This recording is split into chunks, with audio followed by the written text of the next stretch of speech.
स्वागत है प्यारे विद्यार्थियों आपका हमारे आज के साइंस के जो हम केमिस्ट्री पढ़ रहे हैं रासायनिक विज्ञान उसमें स्वागत है आपका प्यारे विद्यार्थियों।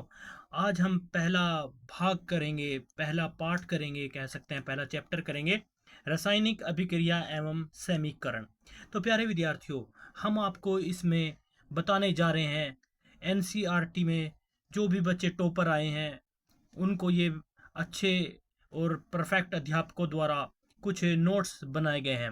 उन नोट्स को हम आपको यहाँ पे डिटेल से बताएंगे ताकि आपको आसानी से समझ में आ सके ये सब बातें। तो प्यारे विद्यार्थियों, जैसे पार्ट तो बहुत बड़ा है लेकिन उसको हम कवर करते हैं एक शॉर्ट तरीके से ताकि आपको रटना ना पड़े और जो मेन मेन बातें हैं उनको आप आसानी से समझ सकें। तो प्यारे विद्यार्थियों, जैसे हमारे पहले अध्याय का नाम है रासायनिक अभिक्रिया एवं समीकरण। रासायनिक का मतलब होता है केमिकल और अभिक्रिया का मतलब होता है रिएक्शन और इक्वेशन का मतलब होता है समीकरण।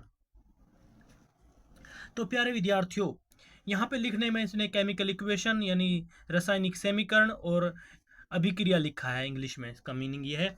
लेकिन प्यारे विद्यार्थियों, मैं आपको इस के जो ये हमारे मैंने नोट्स बनाए हैं, रासायनिक अभिक्रिया क्या है, मैग्नीशियम रिबन क्या है, इसका क्या इस्तेमाल किया जाता है और रासायनिक अभिक्रिया होने की परिस्थितियाँ क्या हैं, रासायनिक समीकरण क्या है और रासायनिक समीकरण के भाग क्या हैं और उसके बाद अभिकारक क्या है, अभिकारक की परिभाषा क्या है और यह कैसे भाग लेता है, उत्पाद किसे कहते हैं, उत्पाद क्या होता है और रासायनिक समीकरण के प्रकार क्या हैं, संतुलित समीकरण, संतुलित समीकरण क्या है और इसके बारे में हम पढ़ेंगे।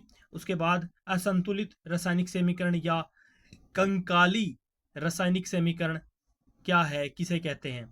तो इसको हम प्यारे विद्यार्थियों डिटेल से पढ़ेंगे, लेकिन उन सब बातों को हम डिस्कशन करने से पहले थोड़ा इस पाठ के ऊपर ध्यान कर लेते हैं कि आखिरकार ये जो हमारे पास रासायनिक समीकरण आई है या जो भी हमारे पास ये चीज़ें आई हैं ये कहाँ से आई हैं। तो जब हम अध्ययन करते हैं स्टार्टिंग में कि मैट्रिक परीक्षा 2026 के लिए क्लास 10th साइंस केमिस्ट्री की क्लास है, ये केमिस्ट्री विज्ञान में हम पढ़ेंगे एनसीईआरटी की बुक से अनुसार कि पहले पॉइंट जो इसमें बता रखा है रासायनिक अभिक्रिया एवं समीकरण।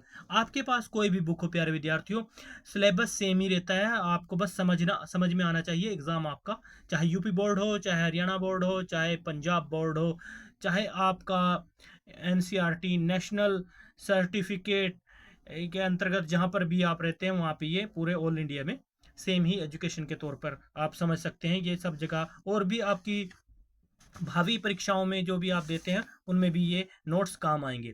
तो प्यारे विद्यार्थियों, जैसे ये हमारा पाठ शुरू होता है पहला चैप्टर, इसमें हम विज्ञान के कुछ बारे में पढ़ते हैं। परिवर्तन कि हमारे पास ये रासायनिक समीकरण या रासायनिक अभिक्रिया या रसायन कैसे आया, हमें कहाँ से पता चला।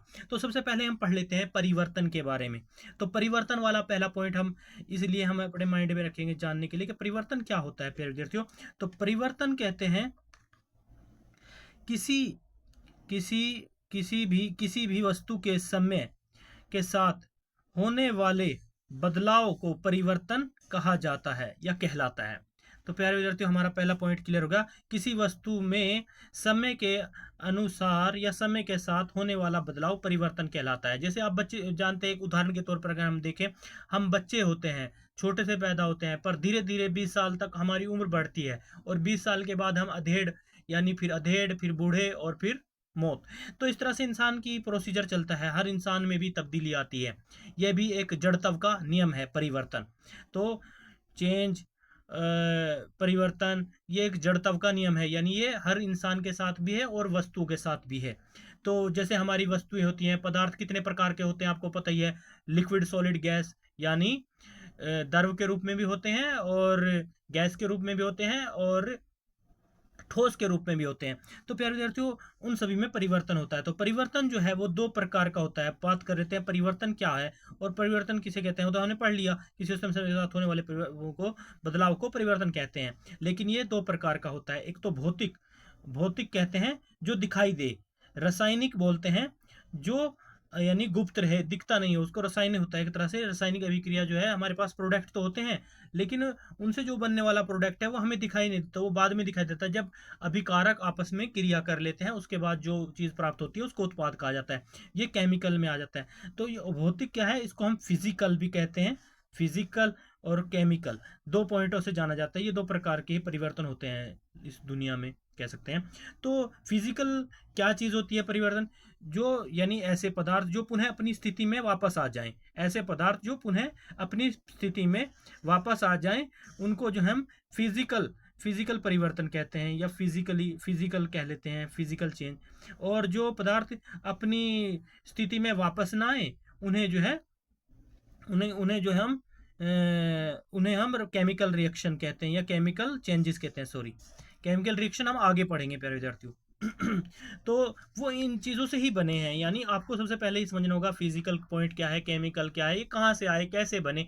उसके बाद ही हम इस प्रश्न जो हमारे पास पाठ दिया गया है रासायनिक सेमी अभिक्रिया और समीकरण ये वे, तो हम इसको आपको पहले डिटेल में थोड़ा समझा देते हैं प्यारे विद्यार्थियों, ताकि आपको इनका ज्ञान हो जाए, ये भौतिक और ये रासायनिक ये क्या चीज़ है। तो देखो प्यारे विद्यार्थियों, बर्फ जल होता है, जल से हम बर्फ भी बना सकते हैं और जल से हमारे वाष्प भी बनते हैं। अगर हम वाष्प को ठंडा करेंगे तो वो जल में तब परिवर्तित हो जाएंगे, अगर बर्फ को हम गर्म करेंगे तो वो जल में परिवर्तित हो जाएगी, अगर हम जल को हम क्या करेंगे, फ्रिज में रखेंगे तो वो बर्फ में तब्दील हो जाएगा। तो ये कौन सा हुआ, यह जो परिवर्तन है ये पुनः अपनी स्थिति में आ रहा है, इसलिए फिजिकल चेंजेस है, फिजिकल बदलाव है। इसको हम भौतिकी कहेंगे। भौतिकी जो हमें भौतिक ज्ञान होता है प्राप्त, जो हमें दिखाई देती हैं चीज़ें, उनको भौतिकी कहा जाता है। ये भौतिक के तौर पे आता है प्यारे विद्यार्थियों, इसको आपको समझना होगा।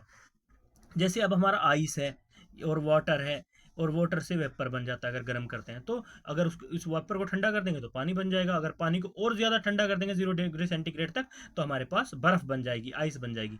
तो प्यारे विद्यार्थियों, ये आपने समझ लिया भौतिक। तो पहले हम भौतिक वाले पॉइंट को पकड़ लेते हैं, उसके बाद हम रासायनिक वाले को पकड़ेंगे। तो ये बात प्यारे विद्यार्थियों मैं आपको समझा रहा हूँ, ताकि आप जब इस पार्ट को कवर करें, इसके मैं मेन मेन नोट्स भी आपके लिए बना दिए हैं, उनको भी हम आगे सोल्व कर देंगे। तो मैं प्यारे विद्यार्थियों आपको थोड़ा शॉर्ट में कम कम करके बता रहा हूँ, ताकि आपको फिर अगले भाग में भी हम इसी पार्ट के बारे में अगले भाग में भी वीडियो बनाएंगे, तो पहले आपको ये छोटा छोटा बात समझ में आ जाए। तो इसके लिए हमने उदाहरण देख लिया जल वाष्प ये। उसके बाद ये एक प्रकार का भौतिक परिवर्तन है, फिजिकल चेंज है, यानी जो हमें दिखाई दे रहा है सामने से, कि भाई अगर हम बर्फ लेते हैं, बर्फ को उठाकर हम बाहर रख देते हैं, वो पानी में तब्दील हो जाती है, यानी जैसे जैसे हम उसका टेम्परेचर माइनस करते हैं, और जैसे इस पानी को हम और ज़्यादा हीटअप करते हैं, 100 डिग्री सेंटीग्रेड पर गर्म करते हैं, तो ये वाष्प में बदल जाता है, वेपर में बदल जाता है, यानी भाप में बदल जाता है। तो ये प्रकार का जो भौतिक परिवर्तन है वो फिजिकल परिवर्तन कहलाता है, या हम भौतिक परिवर्तन कहते हैं, या फिजिकल चेंज कहते हैं इंग्लिश में। इसको हम चीरना, फाड़ना, गलना, काटना, पिघलना। ऊर्ध्वपातन क्या है, इसको ऊर्ध्वपातन प्यारे विद्यार्थियों हम सबमिशन ऑफ आइस कैसे हैं, आइस का सबमिशन कहते हैं ऊर्ध्वपातन, यानी आप यानी ऑटोमेटिकली जो आइस है वो जो है पानी में तब्दील होना ऊर्ध्वपातन कहलाता है। ऊर्ध्वपातन, ये जो है ऊ की मात्रा इस प्रकार से बड़े ऊ की है। तो इस प्रकार के जो भी हमारे पास भौतिक परिवर्तन है, उनको फिजिकल परिवर्तन कहते हैं। तो चीरना भी इसमें जो है फिजिकल में आ जाएगा, फाड़ना भी इस तरीके से आ जाएगा, और गलना भी इस प्रकार से आ जाएगा, और काटना भी आ जाएगा, पिघलना भी आ जाएगा। आप पिघलने वाले पॉइंट से हमेशा याद रखें प्यारे विद्यार्थियों, जब भी कोई किसी भी उसमें जब क्वेश्चन आपके पास आए, जो भी आपसे पूछे जाए क्वेश्चन एग्जाम में, मैथ कभी, तो पी का मतलब ही आप समझ लेना कि ये फिजिकल चेंज में ही आएगा, फिजिकल चेंज में आएगा। तो उसको आप समझना ना, ये पी से नोटेड है, पिघलना, काटना, गलना, फाड़ना, चीरना, काटना, ये तो आपको माइंड में रखने होंगे। लेकिन जो ये पॉइंट है पिघलना, इसे आपको सिंपली समझ में आ रहा, पी से फिजिकल, तो पी से ही फिजिकल चेंज, यानी आपका भौतिक में आएगा पिघलने वाला। कोई भी पदार्थ अगर पिघलता है तो वो फिजिकल चेंज में आता है, यानी भौतिकी परिवर्तन में आता है, भौतिक परिवर्तन में आता है। तो ऊर्ध्वपातन, यानी ऊर्ध्वपातन क्या आता है, submission of ice. Submission of ice का मतलब होता है कि बर्फ का पिघलना, उसको सबमिशन ऑफ आइस कहा जाता है। इसको ऊध्रुपातन एक टफ वर्ड में बोल दिया गया है प्यारे विद्यार्थियों, उससे घबराना नहीं है आपको। ऊध्रुपातन का मतलब होता है सबमिशन ऑफ, कह सकते हैं आप, ड्राई आइस का सब्लिमेशन होना। तो ड्राई आइस का सब्लिमेशन होना मतलब और सख्त बर्फ बनते जाना, सब्लिमेशन, उसको ध्रुवपातन कहते हैं। ड्राई बर्फ जो होती है, ड्राई आइस सब्लिमेशन, जैसे हमारे पास सूखी बर्फ है, और सब्लिमेशन, सब्लीमेंट या जो भी होता है ना, उसका एक्स्ट्रा बढ़ना, उसको इस तरह से कह सकते हैं, ऊध्रुपातन होता है वो प्यारे विद्यार्थी। तो आइस से ही, ये बर्फ से ही संबंधित हमारा एक प्रक्रिया है, उसको आपको समझना होगा। ये ऊध्रुपातन देख के घबराना नहीं है कि ये नया वर्ड साइंस का दे दिया तो हम इससे हो जाए, तो समझना होगा। क्रिस्टलीकरण क्या होता है प्यारे विद्यार्थियों? अब क्रिस्टलीकरण का हम बोलते हैं ना, जैसे हमारे नमक के जो पॉइंट पॉइंट होते हैं वो क्रिस्टल के रूप में होते हैं।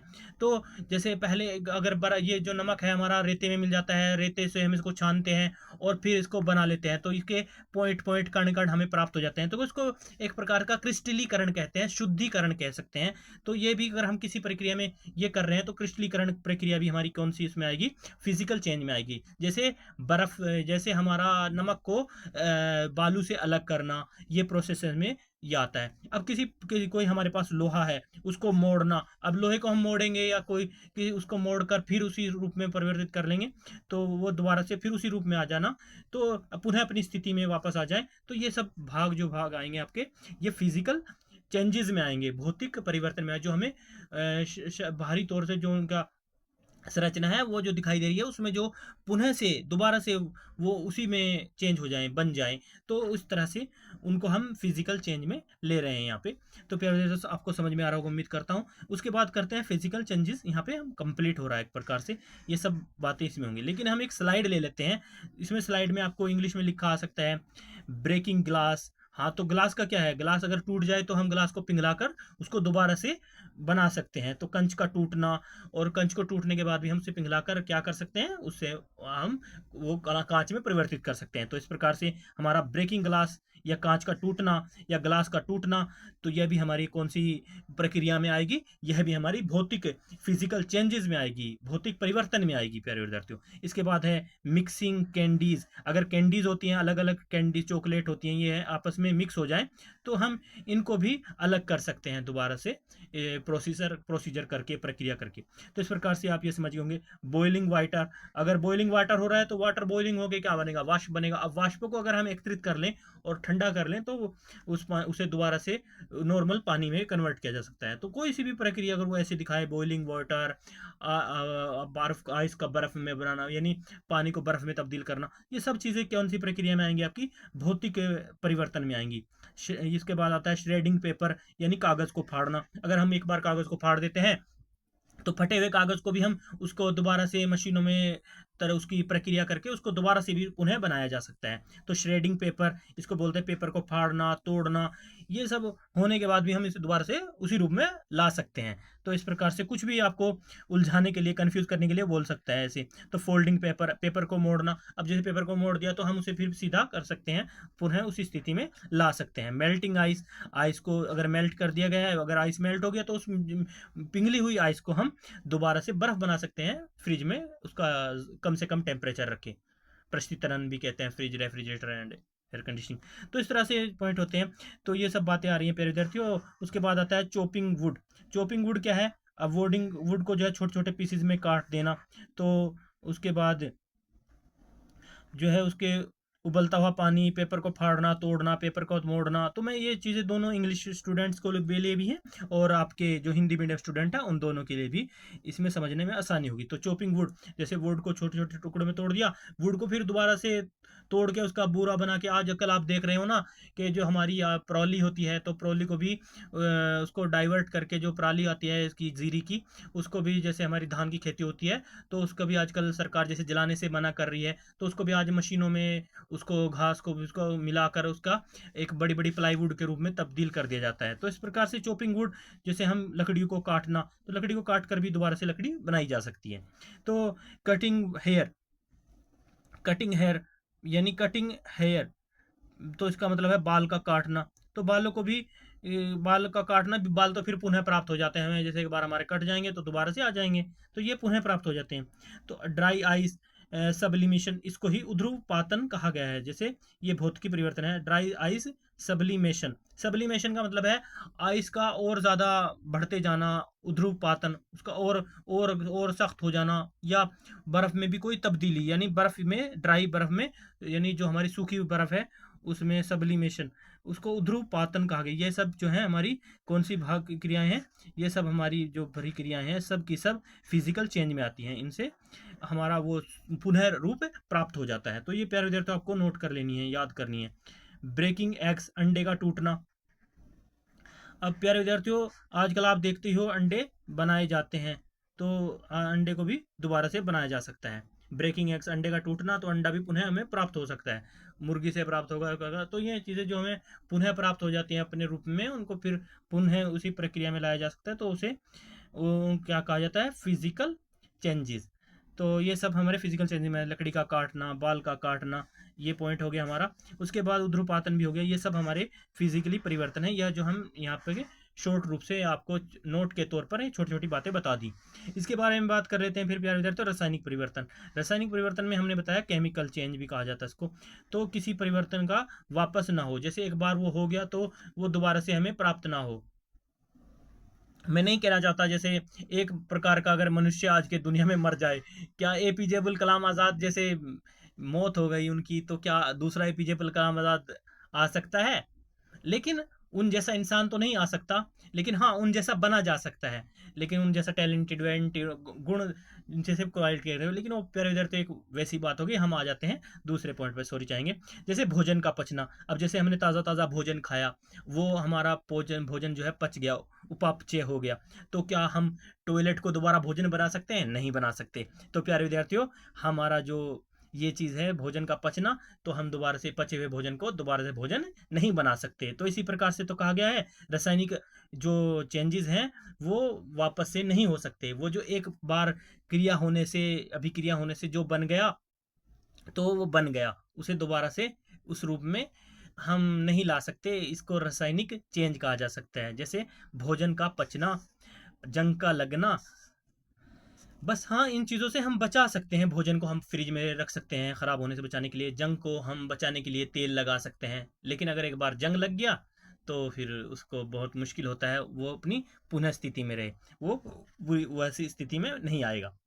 जलना, अगर कोई चीज़ जल गई तो हम दोबारा से उसको नहीं, दोबारा से जलना, दहन होना, ये सब चीज़ें हम जो है हमारी रासायनिक परिवर्तन है जो दोबारा से नहीं मिलते। तो मोमबत्ती का जलना, तो मोमबत्ती का जलना क्या है प्यारे विद्यार्थियों? एक बार जैसे मोमबत्ती में मोम का जो वो धागा है जल गया, और जलने के बाद क्या, कौन सी क्रिया होगी? जलना। जलना हमारी हमेशा याद रखना ये हमारी केमिकल चेंजेस है। अगर मोमबत्ती का पिघलना आ गया तो पी वर्ड को आपको हमेशा नोट करना है प्यारे विद्यार्थियों। पिघलने से हमारा कौन सा आएगा? ये फिजिकल चेंज होगा। इसका मतलब भौतिकी परिवर्तन है, फिजिकल चेंज, भौतिकी परिवर्तन है, इसको याद रखना होगा। अब जैसे स्लाइडिंग में पढ़ रहे हैं हम, आयरन रोस्टिंग, जंग लगना, इसके कुछ और एग्जांपल हैं। जंग लगने वाली कौन सी प्रक्रिया होगी हमारी? ये केमिकल चेंजेस में आएगी। तो बर्निंग वुड, लकड़ी का जलना, तो जली हुई लकड़ी को तो हम दोबारा से नहीं मेंटेन कर सकते, वो तो कोयले में तब्दील हो जाएगी। तो लकड़ी का जलना। और मेटाबॉलिज्म, खाने का पचना, इसको मोटाबॉलिज्म कहा जाता है। खाने का पचना ही उपापचय भी कहते हैं इसको, मेटाबॉलिज्म इंग्लिश में बोलते हैं। खाने का पचना उपापचय भी कहा जाता है इसको साइंस भाषा में, उपापचय। तो सिंपल कह सकते हैं खाने का पचना, मेटाबॉलिज्म। तो इसी प्रकार से कुकिंग एन एग, अंडे का पकना, अंडे का पकना, तो अंडे का टूटना तो हमारा फिजिकल चेंज में आएगा। लेकिन अगर अंडे को पका लिया, क्या हम उसे कच्चा कर सकते हैं? तो नहीं कर सकते प्यारे विद्यार्थियों।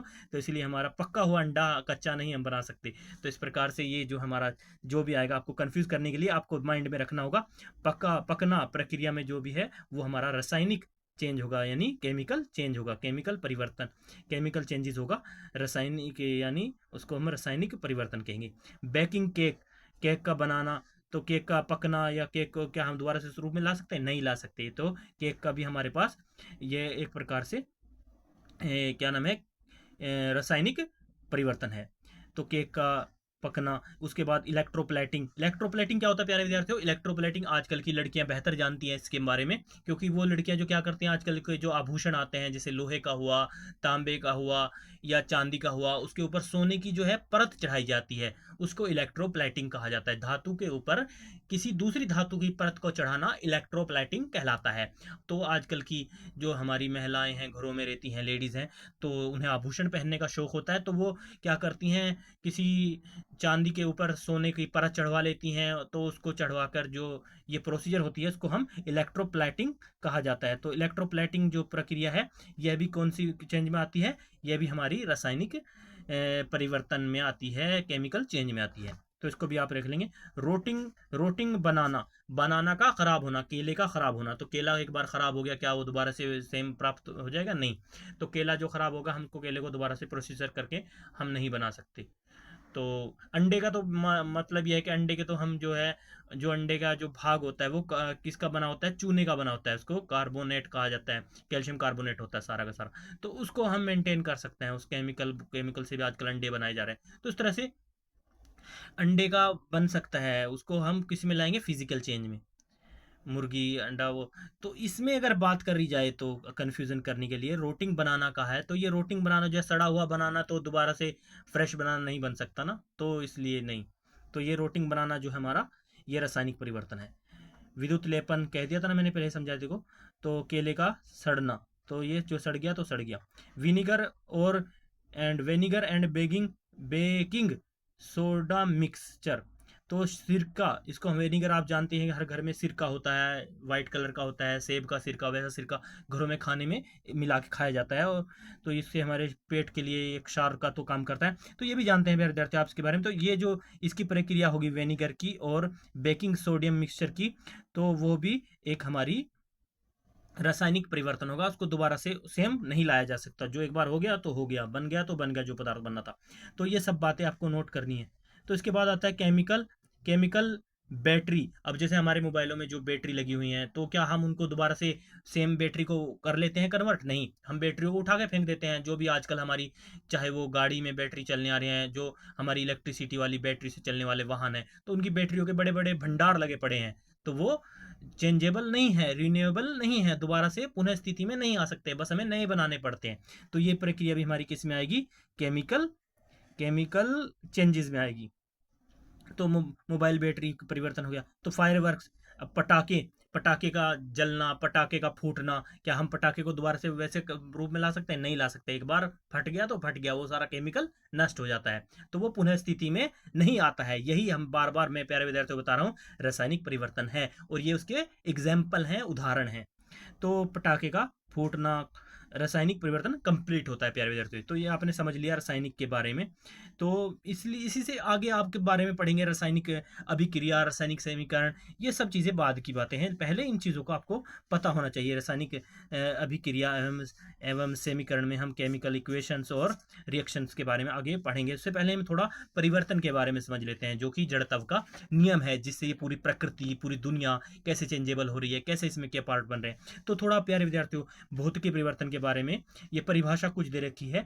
पदार्थ में होने वाले परिवर्तन, जिसमें पदार्थ के रंग, रूप, आकार, परिमाप में परिवर्तन होता है, इसमें कोई नया पदार्थ नहीं बनता, इसे भौतिकी परिवर्तन कहलाता है।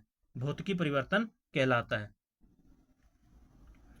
यानी यह अपनी पुनः स्थिति में आ ही जाता है। सिंपल सी बात है। इसको अगर आप वो नोट में जो बताया गया वो याद करेंगे, तो वही बात इसमें कही गई। इसमें थोड़ा बढ़ा चढ़ा कर लिखा गया है, तो आप छोटे तौर पर समझ सकते हैं। भौतिक परिवर्तन वह परिवर्तन है जिसमें पदार्थ जो है पुनः अपनी उसी स्थिति में आ जाता है जिसमें वह पहले था। ये सिंपल सी इसकी परिभाषा है। लेकिन ये थोड़ा हमारा लॉन्ग टर्म पे चली गई, इसको भी आप पढ़ सकते हैं। अगर आपके माइंड में आए, 10-5 नंबर का क्वेश्चन आए, तो तब के लिए ये काफ़ी है। लेकिन शॉर्ट रूप में आपको इतनी समझदारी अच्छी है कि आपको पता होना चाहिए भौतिक चेंज क्या है, भौतिक परिवर्तन क्या है और रासायनिक परिवर्तन क्या है। तो यहाँ पर भौतिक परिवर्तन के बारे में बात की गई है, ये परिभाषा दी गई है जो आपकी किताबों के अंदर है। तो पदार्थ के आकार में परिवर्तन होता है, इसमें कोई नया पदार्थ नहीं बनता, भौतिक परिवर्तन कहलाता है। यह एक अस्थायी परिवर्तन होता है। अस्थायी परिवर्तन का मतलब होता है, इसमें मतलब अस्थायी है, मतलब परिवर्तन होता रहेगा। इसका कोई मतलब वो नहीं है कि फिर बदलेगा फिर उसी रूम में आ जाएगा। जैसे बर्फ़ का पानी बनना, पानी का वाष्प बनना, वाष्प का बर्फ़ बनना, बर्फ़ का पानी बनना, तो वही सेम बात आ रही है प्यारे विद्यार्थी। उदाहरण के तौर पर पानी का बर्फ़ बनना, मोमबत्ती का पिघलना, घी का पिघलना, रगड़ना। पिघलना वाले वर्ड को हमेशा याद रखना प्यारे विद्यार्थी। पी से पिघलना, पी से फिजिकल चेंज, ये आपके लिए माइंड में नोट द पॉइंट होगा। रबड़ का खींचना, देखो रबड़ को खींचेंगे दोबारा से उसी रूम में आ जाएगी। बालू व चीनी का जल में घुलना, तो बालू व चीनी को हम गर्म करके प्रोसेसर करके अलग अलग कर सकते हैं छान कर। तो स्विच ऑन करने के बाद बल्ब का जलना, तो ये स्विच ऑन करने के बाद बल्ब का जलना, तो बल्ब तो सेम सेम रखा है प्यारे उधर से, लेकिन इस जलने को आप केमिकल में मत ले आना, ये फिजिकल है। उन्होंने तुम्हें आपको भ्रमित करने के लिए ऐसा कहा है। बल्ब का जलना, जैसे हम डेली हम बल्ब जलाते हैं, तो ये हमारे पास फिजिकल चेंज है। जब हम ऑफ कर देते हैं ऑफ हो जाता है, वो पुनः स्थिति में वैसे ही रहता है। तो इस तरह से प्यारे तो आपको कुछ पॉइंट ऐसे कह देगा बल्ब का जलना, तो आप कहीं जलने को वर्ड को समझ लेगा। अगर आपके पास लकड़ी का जलना है, किसी और चीज़ का जलने की बात की जाए, जैसे वो जल रही है, फायर लग रही है, आग लग रही है, तो वो नहीं हो सकता। लेकिन अगर बल्ब का जलना, जैसे हमारा बल्ब प्रकाश देता है, तो ये हमारा फिजिकल चेंज होगा। कौन सा चेंज होगा? फिजिकल चेंज, भौतिक परिवर्तन, भौतिक चीज हमें दिखाई देगा। तो दूध का गर्म होना, ये भी एक हमारा फिजिकल चेंज। लेकिन हाँ, दूध का फट जाना, वो क्या हो जाएगा? वो रासायनिक परिवर्तन हो जाएगा। तो इन चीज़ों को आपको नोट करते चलना है। सूखे कपड़ों का गीला होना, हाँ तो सूखे कपड़े गीले हैं तो सूखने के बाद फिर सूख जाएंगे, गीले होने पर गीले हो जाएंगे, लेकिन उनका स्थिति तो नहीं बदलेगी ना, वो सेम रहेंगे।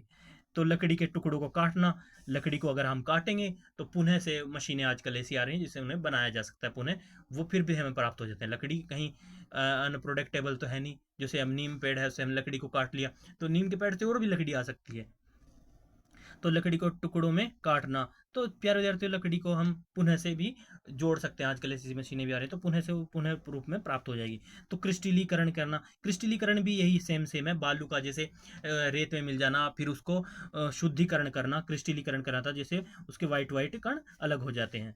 उध्रुपातन कहना, इसको हम ड्राई आइस का सबलिमिशन कहते हैं, यानी बर्फ का और ज़्यादा सख्त बर्फ में तब्दील होते रहना। तो बर्फ को तो चेंजेबल है, वो पानी में भी बदल सकती है, वो पानी को हम वेपर में भी चेंज कर सकते हैं, और वेपर को ठंडा करके पानी, और पानी को बर्फ भी बनाया जा सकता है। एक भौतिकी परिवर्तन है। ये सब आपको कंप्लीट हो गए। सब किस परिवर्तन में आ गए?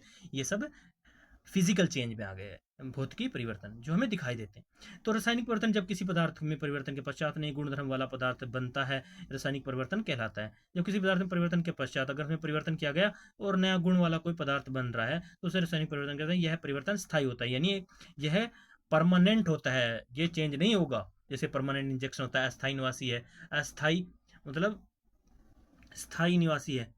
एक तो होता है अस्थाई, अस्थाई का मतलब होता है जो बदलता रहता है, जो पुनः अपनी स्थिति में वापस आ जाए। अस्थाई स्थाई होता है जो वापस से ना आए स्थिति में।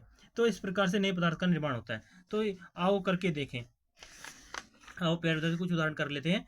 ट्रक, ट्रक का टक्कर, जैसे कोई ट्रक दूसरे ट्रक को टक्कर मारता है, तो धातु से धातु टकराती है ना, या लकड़ी से लकड़ी टकराएगी, तो वो क्या है? वो फिजिकल चेंज में आएगा। इससे घबराना नहीं है प्यारे विद्यार्थियों। आपको कंफ्यूज करने के लिए वो कह सकता है ट्रक, ट्रक का टक्कर लगना। ट्रक का टक्कर लगने के बाद अगर आग लग जाए, तो वो कौन सा रिएक्शन आ जाएगा प्यारे विद्यार्थियों? ट्रक में आग लगना, ये रासायनिक परिवर्तन आ जाएगा। तो रासायनिक अभिक्रिया की बात आ जाएगी।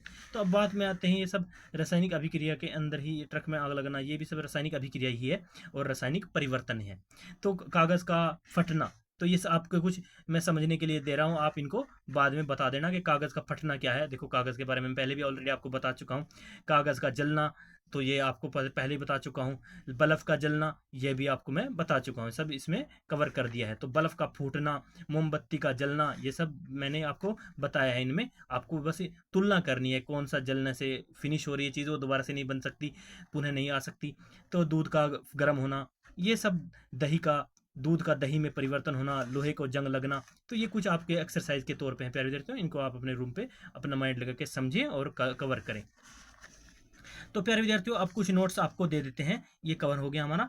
तो इसके बाद हम कुछ नोट आपको दे देते हैं जो आपको याद रखने हैं। अब आ जाती है रासायनिक अभिक्रिया के बारे में पढ़ लेते हैं। जैसे कि इस पाठ का नाम ही हमारा रासायनिक अभिक्रिया है। ये तो मैंने बताया आपको, ये कहाँ से आए, कैसे है, उन फिजिकल चेंजेस से ही हमारे पास ये सब चीज़ें प्राप्त हुई प्यारे विद्यार्थियों। तो इसके बाद हम बात कर लेते हैं रासायनिक अभिक्रिया की। तो रासायनिक अभिक्रिया किसे कहते हैं? रासायनिक अभिक्रिया क्या है? वह अभिक्रिया जिसमें नए पदार्थों का निर्माण होता है, वह जिसके नए गुणधर्म, जिसके नए गुण होते हैं, जिसके नए गुण होते हैं। जैसे अब कार्बन है प्लस ऑक्सीजन है, तो इससे क्या प्राप्त होगा हमें? Carbon dioxide. तो प्यारे विद्यार्थियों, इस प्रकार से हम यहाँ पर, ये तो एक बहुत ही सिंपल हमने एग्जांपल दे दिया, कार्बन डाइऑक्साइड है। तो दूसरा भी हम ले लेते हैं, आजकल जो परीक्षा के लिए उपयोगी है, ज़्यादा इस्तेमाल हो रहा है, मैग्नीशियम वाला, वो एग्जांपल भी ले लेते हैं। Mg, 2 Mg ले लिया प्लस O2 ले लिया। तो ये जो सब जो है अभिकारक होते हैं, ये भी अभिकारक है, ये भी, ये सब दोनों अभिकारक हैं। इनसे जो प्राप्त हो रहा है ये उत्पाद होता है कार्बन डाइऑक्साइड। तो कार्बन प्लस ऑक्सीजन करने से हमारे पास क्या प्राप्त हो रहा है? Carbon dioxide. तो इस प्रकार से हमारे पास यहाँ पे इन दोनों की अभिक्रिया कराएंगे तो हमारे पास मैग्नीशियम ऑक्साइड भी प्राप्त होगा।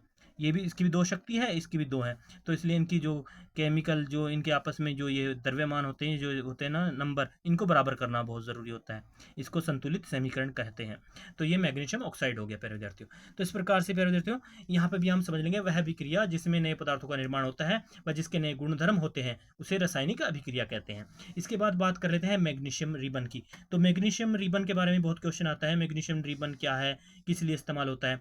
तो इसका मतलब होता है साफ करने के लिए इस्तेमाल होता है। जैसे कार्बोनेट की परत को हटाने के लिए मैग्नीशियम रिबन का इस्तेमाल कहा जाता है। जैसे हमारे यहाँ रेगमाल होता है ना, रेगमाल प्यारे विद्यार्थियों, उसका भी इस्तेमाल जैसे जंग को हटाने के लिए किया जाता है। जैसे पंचर वाले लगाने वाले भी रेगमाल से पहले रबड़ को रगड़ते हैं, तो वो उस पे से जमी हुई परत को हटाते हैं, चाहे वो धूल मिट्टी की हुई, चाहे वो रबड़ की सख्त परत हो उसको। लेकिन बात आ जाती है मैग्नीशियम रिबन की। तो मैग्नीशियम रिबन जो है, इसकी किताबों में लिखा है कार्बन की ऑक्साइड की परत को हटाने के लिए भी यह प्रयोग किया जाता है। लेकिन जो आप कार्बोनेट के बारे में पढ़ेंगे, कार्बोनेट भी आप लिख सकते हैं, और आप कार्बन ऑक्साइड की परत को हटाने के लिए भी लिख सकते हैं। उसको साफ करने के लिए मैग्नीशियम रिबन का प्रयोग किया जाता है। अब मैग्नीशियम रिबन के अंदर ही हमारे पास ये आ जाती है, ये इसमें ऑक्साइड है, इसकी हमने यहाँ पे एक केमिकल इक्वेशन दे दी।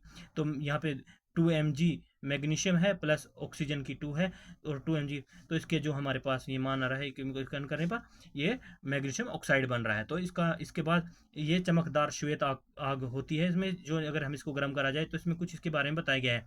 चमकदार श्वेत आग निकलती है इससे जब ये अभिक्रिया होती है।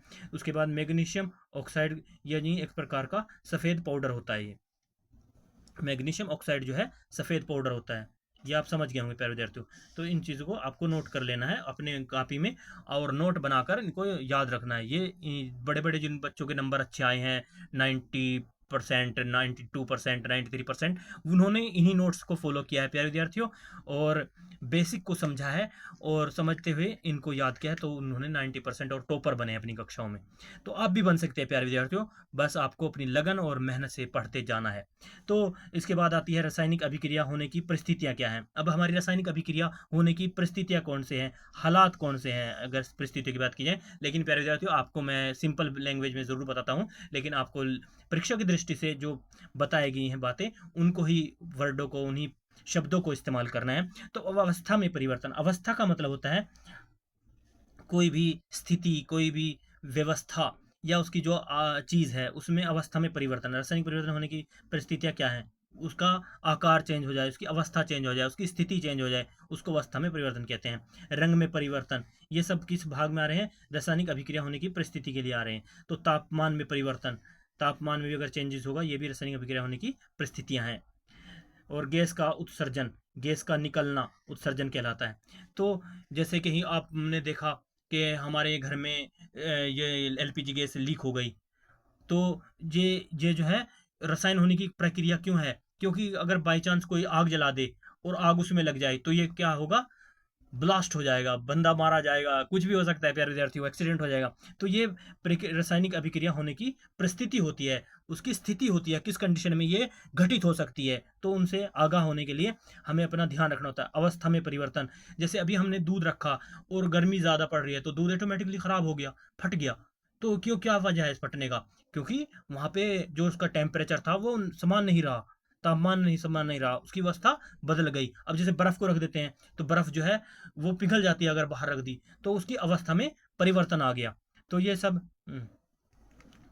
अवस्था में परिवर्तन, तो इसमें हम बर्फ़ का तो उदाहरण नहीं ले सकते। चलो हम अवस्था में परिवर्तन के तौर पर कह सकते हैं, जैसे आयरन हुआ या कार्बन है और उसके साथ ऑक्सीजन की क्रिया कराई गई, तो उससे करने पर अवस्था में परिवर्तन क्या होगा? कार्बन है और प्लस ऑक्सीजन के साथ इसकी अभिक्रिया कराई तो क्या बन जाता है, तो कार्बन डाइऑक्साइड आ जाता है। तो इसकी अवस्था बदल गई, पहले ये कार्बन था और ऑक्सीजन अलग अलग थे, ये दोनों अभिकारक अलग अलग थे, एक कार्बन था और एक ऑक्सीजन थी, लेकिन जब ये अभिक्रिया करके प्राप्त हुए तो इनकी अवस्था चेंज हो गई, ये कार्बन डाइऑक्साइड गैस में कन्वर्ट हो गई। अब रंग में परिवर्तन की बात कर लेते हैं, तो रंग में परिवर्तन की बात कर लेते हैं प्यारे विद्यार्थियों। तो आप देखते ही हो लोहे पे जब लग जाता है जंग तो उसका रंग, आकार जो है रंग बदल जाता है। ये भी एक परिस्थिति होती है रासायनिक अभिक्रिया होने की, जैसे उसका रंग फेड हो गया, खराब हो जाता है। तो इस तरह से ये रंग में परिवर्तन आ गया। तापमान में परिवर्तन, मैंने दूध का उदाहरण आपको दिया, ये दूध का फटना। उसके बाद गैस का उत्सर्जन, मैंने वो आपको ऑलरेडी बता ही दिया है। जैसे अब कई जगह पे गैस निकल रही है, जहरीली गैस है या ज्वलनशील गैस है और वहाँ पर आग के संपर्क में आ गई तो वहाँ ब्लास्ट हो जाएगा। तो ये स्थितियाँ होती हैं, इसलिए इन चीज़ों से हमें सावधान रहना होता है। जब हम बस हमको प्यारे विद्यार्थियों आपको बताना है कि रासायनिक अभिक्रिया क्या है और ये रासायनिक अभिक्रिया होने की परिस्थितियाँ कौन कौन सी होती हैं, उनके बारे में हमने बताया। तो रासायनिक समीकरण, अब बात आ जाती है चौथे पॉइंट पर, रासायनिक समीकरण क्या होती है। रासायनिक समीकरण प्यारे विद्यार्थियों, जब रासायनिक अभिक्रिया को सूत्र या संकेत के माध्यम से लिखा जाता है, जब रासायनिक अभिक्रिया को सूत्र या संकेत के माध्यम से लिखा जाता है तो उसे रासायनिक समीकरण कहते हैं। तो कार्बन डाइऑक्साइड है, कार्बन है प्लस ऑक्सीजन है, इसको हम संकेतों के रूप में लिख रहे हैं, ये अभिकारक है और इसे पढ़ने वाला पदार्थ कार्बन डाइऑक्साइड है। तो इसको ये रासायनिक अभिक्रिया जो है सूत्र या संकेत के माध्यम से लिखा गया है, तो यह रासायनिक समीकरण है कहते हैं। तो इसी तरह से 2Mg प्लस ऑक्सीजन यानी मैग्नीशियम प्लस ऑक्सीजन क्या, तो मैग्नीशियम ऑक्साइड प्राप्त हो गया हमें। तो इस प्रकार से ये सब जो है रासायनिक समीकरण है। तो रासायनिक समीकरण के भाग क्या होते हैं, रासायनिक समीकरण के हमारे दो भाग होते हैं, एक अभिकारक और एक उत्पाद। अभिकारक जैसे उदाहरण है हमारा, कार्बन प्लस ऑक्सीजन को जोड़ेंगे, कार्बन प्लस ऑक्सीजन जोड़ेंगे तो कार्बन डाइऑक्साइड प्राप्त होगा उत्पाद के तौर पे, तो ये अभिकारक हुआ कार्बन ऑक्सीजन, और उत्पाद हमारा हुआ कार्बन डाइऑक्साइड। तो उम्मीद करते हैं प्यारे विद्यार्थियों यहाँ तक आपको समझ में आ रहा होगा। उसके बाद बात कर लेते हैं प्यारे विद्यार्थियों अभिकारक के बारे में।